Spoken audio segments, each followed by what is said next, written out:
trickling in soon, but we'll get started for the sake of time. So welcome to Unlock Higher Education. I am happy to see some familiar faces and also some new faces.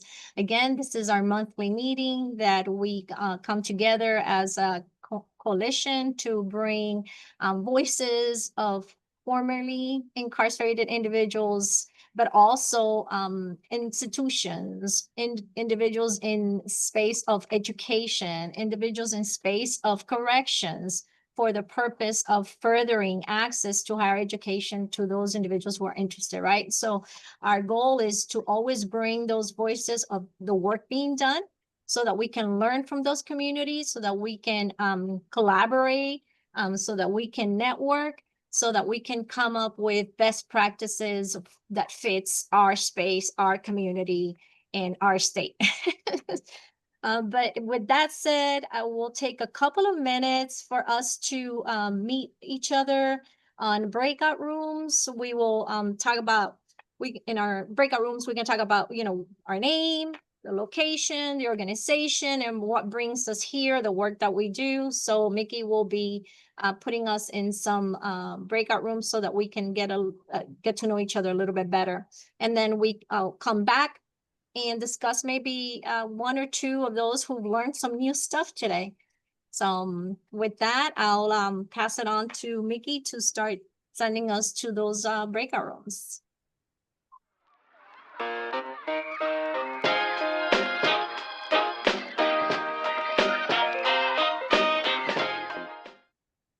All right, welcome back. That was short. I know that was short. I was short. We were in the middle of a great conversation. That was short.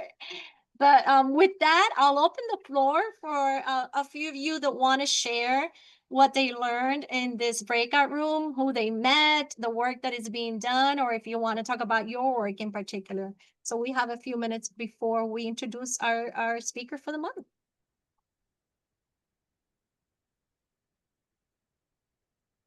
So who would like to go first? I'd love to go first, Judith, if that's all right. So I was in a room with Mr. Nick Hernandez and Dr. Tasha Taylor. A couple of things resonated with me from each. Nick is involved with Persevere in a completely different state. And you never really think about, Persevere is big in Tennessee. You never really think about it being elsewhere. So to hear those success stories nationally is great. And Dr. Tasha is actually part of community college administration. Always love to see admins here, especially when we know that those folks are usually doing it for free and doing it outside of their normal hours. So great respect and appreciation for those folks that I was in a group with today. Awesome. Thank you for that, Barbie. And one more? We have time for one more introduction. Well, I'm going to put my team or my group on the spot here. And I like to introduce a couple of people that I just met, personally, because I know they've been in the speaker series before, but not in depth. And so one of them is Ms. Smith, and she's coming to us from the great work that she's doing in Alabama. Alabama is very near to me because I was forcefully placed there for about 4 years at Aliceville. But I'm glad to hear the work that is being done in the state level for Alabama. So if you want to share a little bit more of that work. I'm not sure if you can hear me. I'm not sure if my mic's working. I was in Alabama for a long time, and I'm actually now with the Education Justice Project in Illinois. So some of you are familiar, and I'm happy to be here. Thank you. Awesome. And where's do I see Norma? Where's our other newcomer? Oh, looks like she's still here, but off camera, maybe. Okay. Well, she's also been home for a short period of time, and she's doing some wonderful work. And West Mass. So Hi, we're I'm excited. sorry. Go ahead. I'm so sorry. I had to just step out. Somebody had needed something from me. I came over. I I do so much. I come over here and help out um with some recovery coaching, and I was just helping somebody real quickly. But I'm so sorry. So I do apologize for that. But I was just telling everybody that yes, my name is Norma, and I um work for Western Mass Core, which is an organization. We are now independent. It's for formerly incarcerated, system impacted. We do pathways to education for formerly incarcerated, and I was a course student, and now I am course community engagement manager.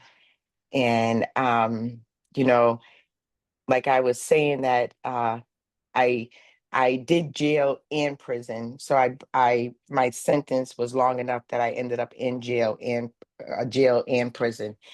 That I took advantage of the education that they were offering behind the wall.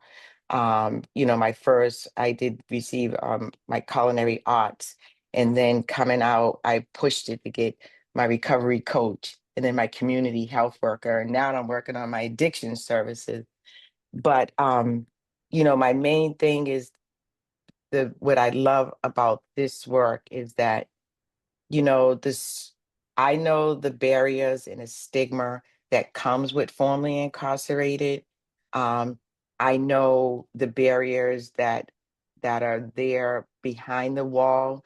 And so I feel like I'm the consistent place that my students gets to see in being in a place that's so inconsistent, so I show up all the time for them behind the wall. So when they do get out, I'm there for them too, because like I said, it doesn't just stop at helping somebody fill out a FAFSA or help them to do an admission. It also stopped with all the other stuff that comes with being formerly incarcerated, and that's probation and parole, all the no's that you're gonna hear, or even being, unsure about which way you want to go for your education. Because, a lot of, we have such big dreams, we want to go some places that requires license, and it just causes us to just think like with me, I pushed mines and got a few certificates because I wasn't ready for that license yet, because I still had 7 years before I can have something squash. So, me going through the process of already knowing and able to share, with my student learners is like, that's why I show up every day. Mhm. That's awesome. Thank you and welcome. We're glad to have you here. Welcome home as well. And with that, we'll get started with today's speaker. I'm super excited to have more and more speakers coming from the West Side, because we predominantly get some work done on Central and East Side. But I'm excited that our gap is reducing, and we're really having that presentation nationwide. So our guest speaker for today is Kathryn Trapp. She's going to be talking about making good on good time. Kathryn Trapp is a doctoral candidate at Arizona State University School of Criminology and Criminal Justice. Her work examines how health, incarceration, and punishment intersect, with a focus on reproductive justice for people affected by the justice system. She partners with community organizations, including Unlocked Labs, improving earned time policy and implementation, to advance health equity, support reentry, and innovative evidence-based solutions that empower justice-impacted people and communities. Welcome, Kathryn. We're super excited to have you here. I can't wait to hear more about that research paper that you produced. Thank you, Judith, for that awesome introduction. And thank you all for having me here today to talk to you a little bit about the work that I did for Unlocked Labs. So I'll start off just a little bit about me and Unlocked Labs. I believe that a lot of people in the room are familiar with Unlocked Labs and the work that they're doing kind of across the country. So essentially my boss and my mentor, Dr. Beth Hubner here at Arizona State, she was in contact with Andrea Nelson, who works with Unlocked Labs, and we all got connected, and they wanted to do this project to kind of look at like how time credits were being tracked, and how programming tracking was talking to time computation, and if that was happening at all, and how technology was being used to fulfill that role. And so they had this project, they needed somebody to do the research aspect of it, and that is where I came into the picture. So we started working on this project, I want to say it was like last October, actually, probably about a year ago. We were kind of talking about what we were going to do moving forward, and they had received a grant from Arnold Ventures to do this kind of planning and analysis of what it kind of looked like across the country. And so our goal was to talk to 10 different states in the US about what their time credit policies looked like, and then what implementation on the ground looked like, and seeing what that if the policy and the implementation were, speaking together in harmony, or if there was some disconnect. You may not be surprised, but there was some disconnect. And so yeah, so that's a little bit about Unlocked Labs. I think they have contracts now. We were just talking earlier in 4 or 5 states, Missouri, Alaska, Maine. I'm forgetting the 4th one. But essentially, they're providing a digital infrastructure to be able to deliver programming and tracking in real time, and kind of trying to set up a better digital infrastructure on the inside to help people access programming and things like that. And, digital literacy is obviously very important. And so kind of keeping up with that. And then also providing, employment opportunities when people come home with their organization, and kind of helping that network. So that is, like I said, Unlocked Labs. My work for my degree primarily focuses on health, and particularly women's reproductive health and girls inside prisons, jails, and detention facilities. And helping provide people with education about their bodies, education about how to access healthcare, and how to advocate for themselves with healthcare providers. So a little bit different from good time policies. However, there's always a nugget of wisdom to be taken from any project that I'm involved in. And I've learned a lot doing this project, and talking to both people who work in corrections, people who provide programming in corrections, and then also the people who have lived inside the facilities and come home. So I think that's a pretty decent little overview, and I'll start talking specifically about the project now. And so I do have a couple of slides just to give us a little bit of visual follow along. So I'm going to go ahead and share my screen, and then I'll drop my screen occasionally while we're having this conversation about what the project looked like. And so let me share my screen here real quick.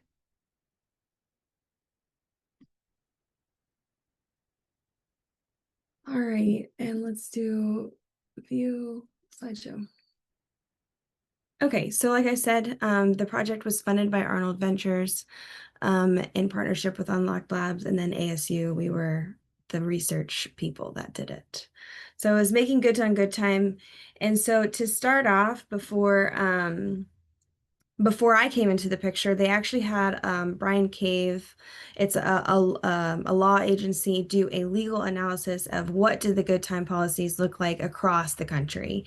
So they put together this beautiful chart of all of the different states, what was their policy, when had it changed, and also had anyone received any lawsuits. And so as of 2024, out of 50 states, 46 had some form of time credit policy. 37 of those had earned time credit policy, and then 39 had good time policy. And then I believe it's like within the last few years, 27 states had revamped their time credit policy because when, back in the day in the 80s and things like that, when we switched over from the idea of having time credits and things like that, it went to the wayside, and we ended up with truth in sentencing states that, required people to serve the majority of their sentence. And so just for future watchers, I'm sure most people in here may be familiar, but with earn credits, that is participating in programmings and completing certain things that allow you to receive time off of your sentence. For good time, that is based more on behavior, compliance, things like that. So not getting any disciplinary tickets. And as long as you do that, you get X amount of days potentially off of your sentence. And so, like I said, some states had both, some states had one or the other. However, when the law group did look into it, there were a lot of lawsuits against states. And that's kind of a really key part of what prompted the project, right? So we had 70 states or 70 lawsuits against 36 state agencies. So out of 50 states, 36 had some lawsuit against them for people who were not essentially being held past their release date because of the tracking of time credits not being accurate, and then people, alleging that they were being held past their date. 300 lawsuits were against the federal system, so people who were in federal facilities and alleging, again, that they were being held. Only a third of those cases were actually won by the incarcerated person. And so that was a really important piece of the puzzle to know that it's like we have all of these laws. Okay, that's great. We have a lot of laws. However, how are they actually being implemented? And if people are staying past their release date, they're probably not being tracked properly or accounted for. And so we wanted to dig a little bit deeper into like, what is that? What's going on? And where is technology in this, right? And every state is at a different kind of use of technology and updated or outdated system, I would say. And so we went through and decided we had a couple of goals. We wanted to identify the gaps between policy and implementation. We wanted to be able to suggest some potential solutions that may kind of mitigate some of these problems that we're having, and then really understand, like I said, the role of technology, because being that Unlocked Labs has such a strong focus on technology and the role of technology in providing that infrastructure to facilities, we're thinking this is something that we could potentially help, right? Provide some sort of solution with technology to be able to help programming and time computation talk to each other. So I'm going to share my screen again here. And I just wanted to show you, this is a map of where we were able to speak to people. So we have two broad categories, so the blue states, I was able to interview people who were both either working for the corrections system directly or were working with the corrections system through providing an education, different projects, the Education Justice Project, those types of things inside. And a lot of those folks were also formerly incarcerated people who were also working with the facility to provide education. So there's some crossover there. And then administrators, and when I say administrators, that includes people who are officially working for a DOC and also people who are working with programming coming into the facility, but not necessarily employed by the DOC. So we were able to speak to people across 11 different states. And I'll tell you a little bit about how we selected the states, because there was a wide variety, like I said, of types of good time policies. So a lot of them were very restrictive when it came to type of crime. So oftentimes people with certain crime were restricted from being eligible to receive time credits, whether that be earned time or good time. Some were much more open and were more inclusive of anybody who had any type of crime, any length of sentence, those types of things, or there was specific caveats for, like, one was being of general good behavior, which is very vague. So there was a lot of vagueness in the policy as far as, like, how do you define what that means, right? That's kind of, and that was an issue we ran into, was the discretionary component of the implementation of the laws.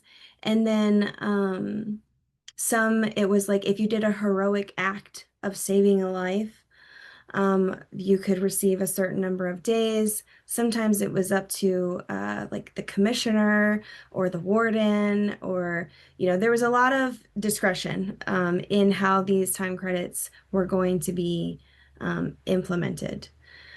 And so I categorized each state based on, like, more restrictive, less restrictive, and kind of neutral, so that we could try to get a representation of states that had very restrictive policies where only certain groups and certain things were, and very small amounts of days were allowed, versus states that had more lenient, open policies.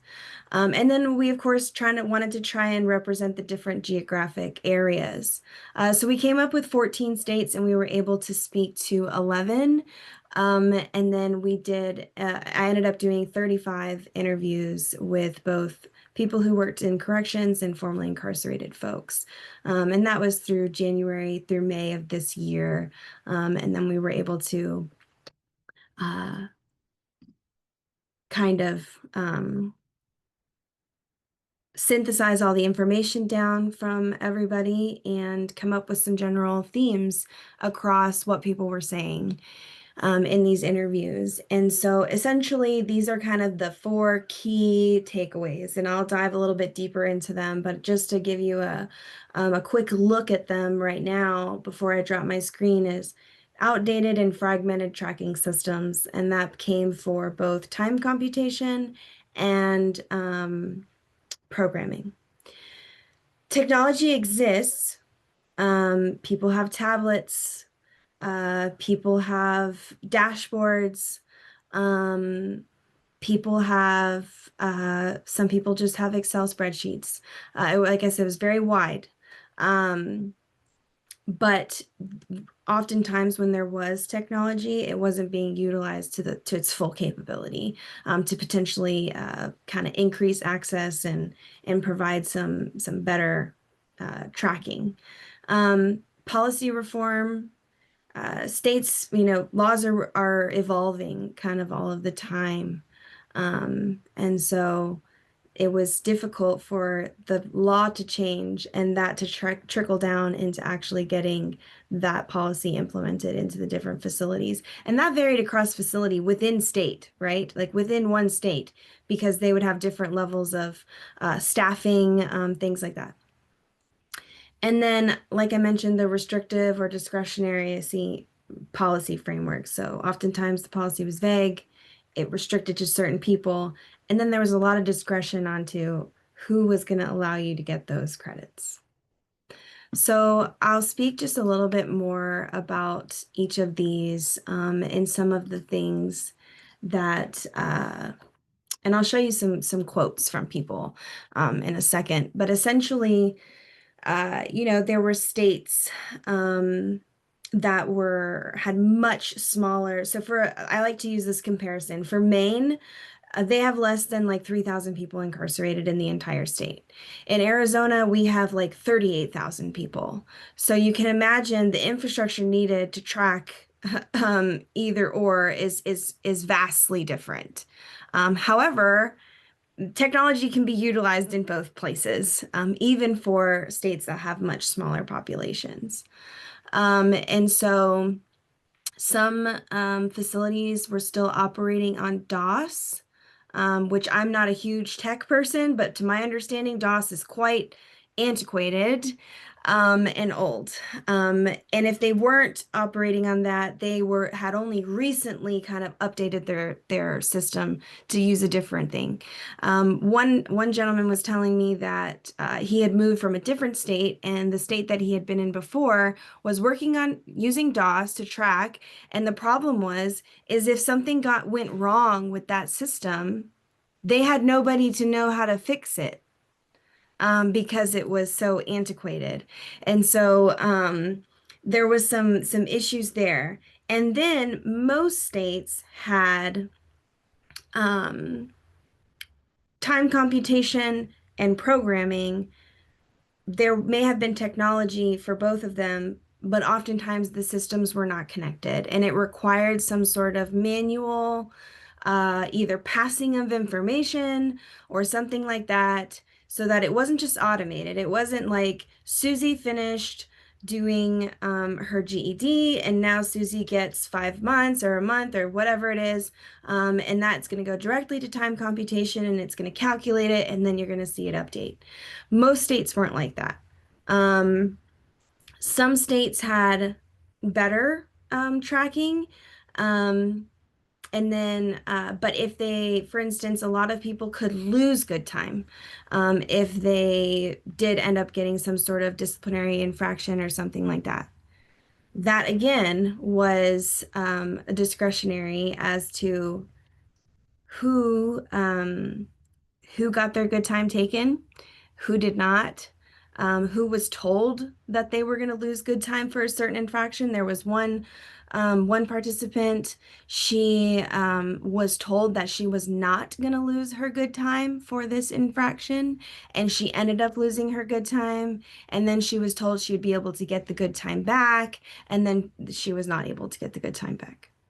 So a lot of miscommunication as to the people who, the incarcerated folks who are trying to understand what the policy is, what it looks like, how it's being tracked, and just being able to see their own time, credits and outdates and things like that. And then that was another thing with the outdate, the time computation sheets. They said were like super complicated, and you'd have like 5 different dates. And, for some folks, they were able to understand that, and it was, they had the knowledge to get it. For others, they needed more help to understand that and had to go to other incarcerated folks to help them understand what the time computation looked like, because that was another issue. People were coming into the facility and you're given, there was no sit down and telling you like, this is what the time credit policy is, this is how you get, this is how it's tracked, this is how you can find it out, like all of that. It was very much word of mouth. If any program was being provided, it maybe went out on a tablet, it maybe was flashed on like a central TV kind of thing, or maybe it was posted on a board with a piece of paper, like a flyer, a bulletin, or maybe it was just word of mouth. Oftentimes the knowledge around the time credit policies and programs was through word of mouth. People were learning from other folks. And that was something that was actually really impactful was, one gentleman said, they like to empower people with knowledge. And I thought that was really important. And so they said, when it comes to going home, there's no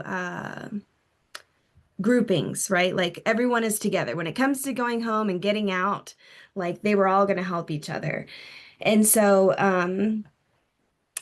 you know, people that had more legal knowledge, one gentleman referred to people as legal beagles, knowing the different laws and things like that and being able to help people out. And so, but for others, they maybe had to pay people to help them figure out what the laws were. And then there was, well, you're not allowed to go to the law library. It's closed. Or we only have, only one person is allowed to be in the library at a time, or things like that. So just understanding and access to the knowledge of what is the policy, how do I get this information, was you know, kind of like luck of the draw. Did you have maybe a good case manager, right? Did you not? Did you have a friend that was very savvy in legal knowledge? And then for the folks that were being held past their time, because I did speak to a couple, how were you going to file some sort of, you know, law, legal petition or something like that? And so that was reliant on some people. Like I said, they were super knowledgeable of the law and they were able to file that stuff for themselves. Others, it was going to cost them money, and not everybody had money to be able to pay to help that. And then as far as programming, you know, if you wanted to get the earn time credits, you needed to have access to the programming. And so that was often restricted based on length of sentence. You know, people that were going to be there for a long time were not high on the priority list to access these programs. And so they were at a disadvantage. Or certain people, you know, it required the programming officer to complete this paperwork and then file it so that it could get to a time computation, so that it could get entered, so that then it could be applied to their sentence. And if you wanted that documented, there was a careful balance that, you know, the incarcerated folks told me that they had to kind of play, because you didn't want to be annoying and make your case manager mad, because then they may not help you. You didn't want to push back too much, you know, because then maybe they wouldn't help you, or maybe they would punish you. Or if they found out you had a certain crime, maybe they would say, you're not allowed to be in this class. You know, a lot of discretion around accessing programming, and then how that was going to be documented. Or there was a lot of nuances in, I believe it was actually Illinois, filling out contracts for education, and, you know, out in outside the walls, you know, there's an add drop period when you sign up for classes, right? So it's not unusual to be signed up for X amount of classes, and then that first week, maybe you drop a class. Well, for these folks, if their original contract said you signed up for 12 credit hours and then you dropped a class, but you completed all of those classes, your original contract didn't match what they had. Therefore, you weren't going to get credit for completing those classes because the contracts didn't match. Even though it's just a normal education, you know, like that's just, you know, out here, you don't even think about that, right? And so that was something. And then there was people, when I talk about policy reforming, outpacing implementation, was we have policies changing, and oftentimes maybe they were retroactive. So people that wouldn't have qualified before for these time credits, now they're qualifying, and they've been there for 20 years. Well, one gentleman, all he had to document that he had, you know, for instance, it was you had to have a job. The only thing that the system had to track him was his pay stubs. And that was it. And for other people, there was no tracking of their programming from 10 years ago. So then people are spending more time because There was no documentation of things that they had done. So a lot of the people I spoke to, they had their own systems of how they would track their programs they completed. So one gentleman, he would keep a copy for himself of the certificate that he completed it. He would give a copy to his counselor, and then he would mail a copy home. That way there was no confusion, right, as to that. However, you know, people said, yeah, they would, but then some people were like, well, I had to pay for each of those copies because sometimes my case manager wouldn't print them for me. So then again, you're like, okay, well, what if you don't have the money to print all of those copies to document that for you, right? So there was a lot of different challenges. And so I'll show you a couple of quotes of that kind of describe a lot of the things that I just talked to you about. So again, here is Colorado and Arizona. So once your certificate of completion is entered, the system automatically awards the time. It eliminates human error, which is very helpful, right? So that was kind of one of the states that did have that streamlined process.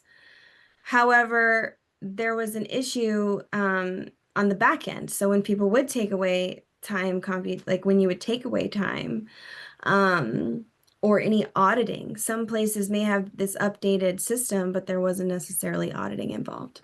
Programming components are never intertwined with time computation. This is Arizona. And we had I would say Arizona actually had one of the more advanced technological infrastructures. However, there was not a lot of, there still wasn't that kind of direct contact from programming to time computation. This is for people anytime there's a loss of good time. We receive those from the facilities, they go in and they take those away, and then they send the individual a new sentence calculation. So they were actually calculating this manually and putting it in to the system. But North Dakota, I will say, had one of the better organized process. The woman I spoke to was very knowledgeable of the laws and all of that stuff. This is a gentleman who, again, like I said, with tracking things. So I saw a guy get 10 years added to his sentence because the secretary decided it was calculated wrong at the last prison he was at.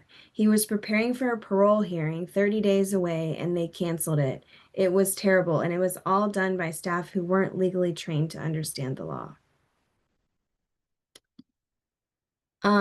This is a kind of an example of someone who was tracking their certificates.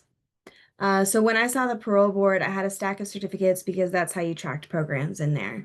It was so informal.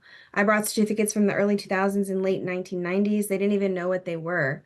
So I'd take them to the case manager and they'd enter them informally into software, but it happened 3 times. They switched systems and didn't migrate the data. So I just ended up keeping all my hard copies. So that's something else to consider, right? Is like people may be updating their systems, but are they actually, is there a proper migration of the previous data going into the new system? This was, again, I think this person was one of the first people in Colorado to receive time off their sentence for completing a higher ed degree. So they didn't really know what it was, the state, like how to, like the people at the facility didn't really know how to implement it and didn't believe them that it was a thing. And so they would rely on their family members to look at their date and see if it was changing online. And so there was a lot of lack of agency. Like you couldn't just go on your tablet and find out when your date of releases were, right? And basically they said, like, your word's worthless as an incarcerated person when it comes to advocating that you did these things and you should be out based on them. So having to retake classes because the DOC didn't have a copy. This is Illinois. This is what I was talking about, had signed up for credits, dropped a credit, didn't match exactly, even though he'd met the criteria and had dropped according to the college's policies. And so they said, I mean, it's the serious playing with people's lives that is, so inhumane. So a few of the policy recommendations, and I know we're getting close on time, so I'm going to go ahead and stop my share again, was providing people with some way to independently access their information, to be able to know what does their date look like? Is their date changing? Are they seeing these things being updated so that because they're the best, right, in knowing what programs they've completed, knowing the laws and all those things like that. And so so that they could be their own auditor and point something out in real time. And so we were kind of talking about tapping into tablets. Pretty much every place I spoke to had tablets at that point. They had put out tablets into the facility and everybody had a tablet. However, some of them used tablets for educational things and people could independently access it. Others, it was like, it's just music and movies. And they felt like it would be a really cool way to be able to actually allow people to participate in different programs and educational programs in particular through their tablets, independently. One gentleman was telling me that the jail that he was in had an excellent education program on their tablets, but the prison he went to had nothing on their tablets. Helping people understand the policies. So making information accessible. It shouldn't be that because you have studied the law and you've had access to the law library that you're able to figure out your time credits, right? So how do we figure out a way to make information accessible to folks on the inside so that they know? But that's also for programming providers to know like all of the nuances of what should be available, what credits should be, what these matching of different documents and things like that, who to talk to, because there was always some kind of long chain of command that you'd have to go through to get to this person who knows that, who then needs to talk to that person. And having that better technology infrastructure that can help retroactively track folks who, because the majority of people I had spoke to, I think I spoke with everyone, it was the range of years of people I spoke to was 1 year to 32 years. So everyone I spoke to had spent in between that time on the inside. So there was plenty of people to talk about how it had changed over time and documenting, because there are people, right, that have had certain offenses that weren't qualified. Now they're qualified. So then you need to retroactively apply that. And one thing that we've talked about at Unlocked Labs is every day that you're keeping somebody past their date, beyond the fact that it's a human rights violation, it's really expensive for DOCs, right? So when we think about how do we show this to policymakers in a way that's appealing and DOC officials and say, you're spending a lot of money that you don't need to spend, right? And people need to get out. And so being able to streamline those processes is not only going to, help people get out and move on and live their lives and, come home, but also help with reducing, the prison population and leveraging these time credit policies to, I guess,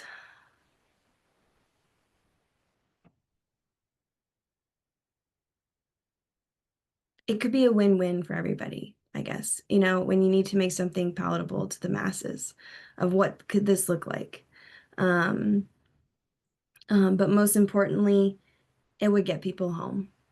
And providing that infrastructure and agency for people to be able to access education and programming on the inside, you're going to help people improve their lives, give them the, to me, knowledge is power. And having that knowledge is agency. So that's kind of my thoughts on what we did, and I hope that y'all found it interesting.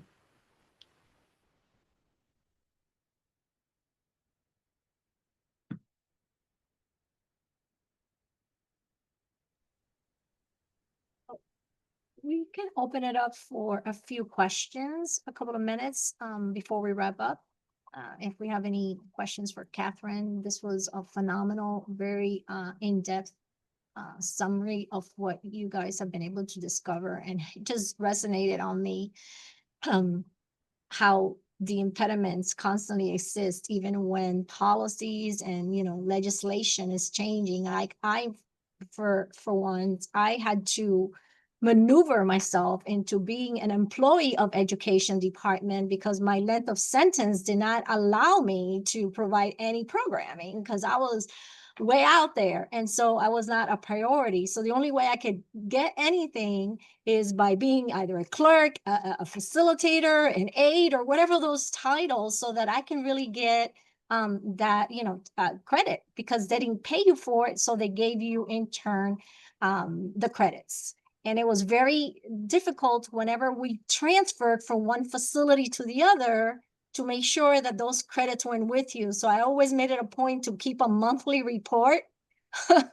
to ensure that we didn't miss any of those credits. But yeah, there's impediments at all levels. So thank you for pointing that out. Yeah, absolutely. Hey, Barbie. Hey, Kathryn. First of all, thank you for your work. Yeah. And also thank you for the human first, people first language. Very much noticed. My question is, through your conversations, did you happen to run across any formalized method of review? Something that the incarcerated person could do, file, say, hey, this is wrong, let's review this? As far as something that the incarcerated folks could do, they could file, like, basically write a kite to the time computation unit if the state had a time computation unit. I know specifically in Arizona, they do random audits of their stuff, but I don't, and did I really find anything that I thought was, this is how you would grieve this essentially for the person who's being impacted by the time policy? Not really. No. And like I said, there was a really careful balance because people would Right. go to their case managers and things like that and say, hey, but a lot of people were nervous because of the backlash that they could potentially receive from staff. So. Thank you so much. Hey, Marianne. Yeah, just a quick, Kathryn, thank you for your work. It's amazing. And, I hope that it could be, amplified by Unlock or wherever they're going, with the research. I did notice today from a federal level, they're actually ordering a change to preload the FSA credits for federal, because apparently, the level of incompetence and lack of technology is just, it was shocking to me as a taxpayer to know that the federal government, that was my experience, how they operated, because it was back in the dark ages from a technology standpoint.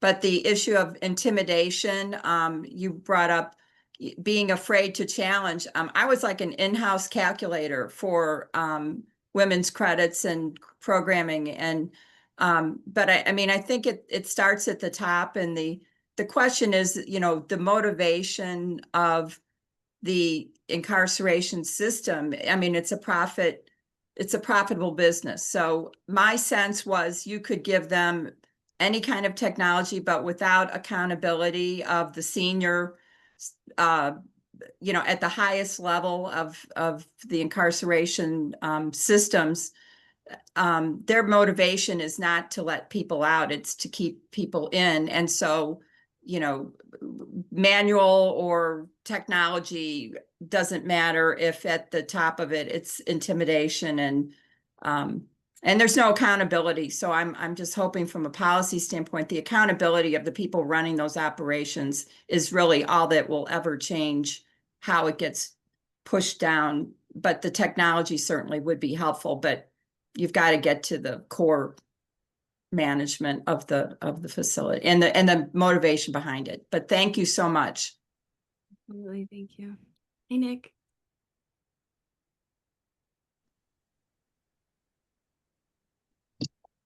Hello. Hello. I don't, can you see me? Yep, I can see you and hear you. Okay, I guess I can lower my hand. Yeah, this is kind of a tangent. I was wondering if in the the earned credit side of things, if there was anything tracking correlation between programming and kind of like looking at the upside of things, they're using like a strengths finder through one of the programs in Nebraska, and I've heard a little bit I think subjective well-being is the main metric used to look at the upside of things, but in addition to educational attainment, recidivism reduction, Right. if you ran across any metrics on just is the programming what having an impact on people? I think hope, there's like a hope scale, science of hope. I don't know if you've run into anything, but I was interested in if you've seen any correlations between the programming that gets earned credit and well-being. Is anyone measuring that dimension of things? It's a great question. Yeah, that is a really good question. Did I run across any specific metrics? No. Yeah. I also didn't ask for that. So if I had probed for it, I would have heard something. However, I can tell you from speaking with folks that they find the programs specific to things. Programs that are delivered by previously incarcerated folks coming back into the facility is probably one of the most impactful things I've seen. And this is purely anecdotal. Things that I've heard from talking to people who've experienced incarceration, and me going in with formerly incarcerated folks and seeing them deliver programming personally. I think that that's been a huge impact, is specifically being delivered by formerly incarcerated people. Second, yeah, I've heard that too in Nebraska. Oh, yeah. sorry. No, go ahead. And then the education, the impact of education and being able to especially get higher ed degrees, has been very, very powerful to people. And not just one gentleman, I said, oh, what, because I actually did ask people what their favorite program or most meaningful program was. And Oh, cool. oftentimes it was education, or a dog program. But one gentleman said getting his GED. And I was like, oh, well, why, what was that? Why was that so powerful to you? And he goes, because I didn't think I could do anything else with my life. He was growing up. I mean, he had been incarcerated very young. So he was like, I was told I wasn't going to do any of this. I was told I had a learning problem, or I was told this, that, and the other. And he was like, and I got my GED, and now I'm getting, he was on to his bachelor's by the time I spoke to him. But just being able to get that GED turned his whole perspective of what was possible for him to do. There were other gentlemen telling me about taking Black feminist courses, and that being the most poignant experience of their life, to that point of seeing, their entire thoughts of what being a man was, what masculinity looked like, what was the role of this, that, and the other, and changing that for them. And then you had some of the gentlemen who were I would say kind of the old timer OGs came in, really into, gang life. And then they were like, I'm going to go do this program. And then when they did the program, then other people were like, okay, well, if he can do the program, I can do the program. Mhm. You know, like, and it started to give like credibility to the program. But education and in Washington was a dog grooming program, because Hmm. it was something that allowed the woman, she was like, when I got out, she was like, I was able to be a dog groomer. I wasn't getting a skill that I couldn't use because of, you know, not fair chance hiring. Or things like that. And she was like, and that sustained me to now where she's created her own nonprofit and is going back inside. So there was a lot of different things, and I would love to see a true metric of how people perceive what they're, because I always like to look at things as like beyond recidivism. You know, like I focus on like the well-being of people. You know, like what does this mean holistically for you to have well-being? And that's physical, mental, social health, and mobility. So I would like to see something that can And measure what that. I think they have one of the dog grooming things in Kansas City too for the women. And what was the question that you asked him again to kind of get it, the sort of things that were meaningful to them? How did I you asked put them it? what was their most meaningful program they participated in, because I always ask like, what programs What did you was the most participate meaningful in? And program? normally there was a litany Mhm. of programs. Like everybody did some sort of like CBT, some sort of like addiction, something or whatever. Yeah. But when you said like what was the most meaningful, oftentimes it was the chance to get a higher education. Did they start sharing the why, or did you throw that in there too? They would usually start sharing the why, and if they didn't share the why, I would ask them. And so hopefully, you know, in the Okay. data I collected, I'm hoping that there's going to be more, I'm going to be able to analyze different aspects of the data, because a lot of stuff came out that wasn't just about time credit policies. Yeah, nice. That's awesome. Well, Cool. thank you so Thank you. much, Kathryn. Thank you for those who have stayed for the rest of the discussion. It just is a testament to how important and interesting this conversation is. And we can't wait to see what other research can come out of that data you've collected, because it's true, all those points that you have all those points that you have discussed is so real at all levels, state, federal, and even local. When I go here to our, you know, our classes inside the local jails, so these are very much very certainly very widely experienced situations that we want to make sure that we are able to overcome, you know, those barriers for our students inside. And with that, I will end this conversation, this meeting. Thank you again. We didn't have time to go over some of the issues because this conversation was so important, but please always look at our agenda, look at our meetings, our speaker series. If you're interested, and you're welcome to also go back to the YouTube channel and the phenomenal speakers we've had in the past. They will live there so that you can gather information for your state, your community, and the work that you are doing. All right. Thank you, guys. Thank you.